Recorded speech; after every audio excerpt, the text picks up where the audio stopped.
Hi everybody, Dr. Scott Keller coming from Synergy Chiropractic today. Today we're going to work on the anterior and lateral part of our shin.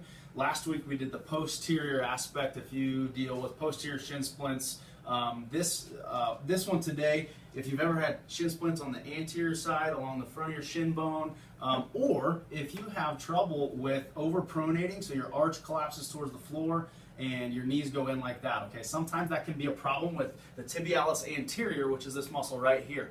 There might be some tightness and weakness in that muscle. So we're gonna do mobility on that first, and then we're gonna do a stability exercise called the toe wave, which is gonna help strengthen that up a little bit, okay? So first and foremost, we'll grab a foam roller today, and we're gonna start in this position, just right on the front side of that shin on the foam roller.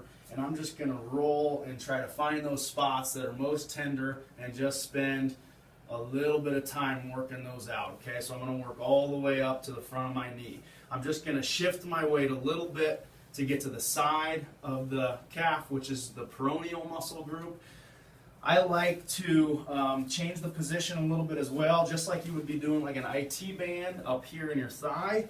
You're going to do that same kind of thing down on the lower half of the leg in that peroneal muscle group. So it's really important. A lot of you will find a lot of tenderness right up in this area where those peroneal muscles attach to the head of the fibula. So really try to get all the way up to that portion, all the way down to the ankle. Okay, so spend a minute, minute and a half per side picking out those areas, whatever the coach has time for in class. Okay, and the next thing, we're going to head over to the table here.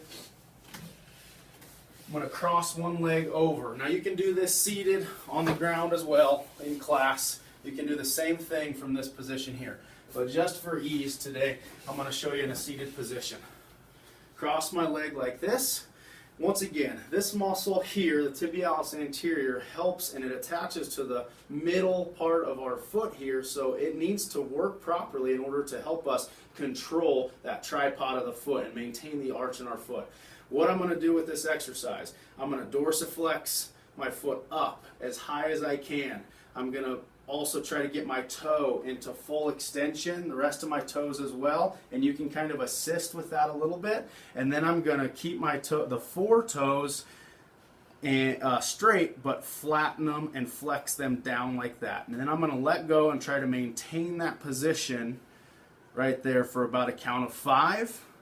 And then I'm going to relax and repeat. So I'm going to go up, really get that toe extended here, and flatten those toes down like that.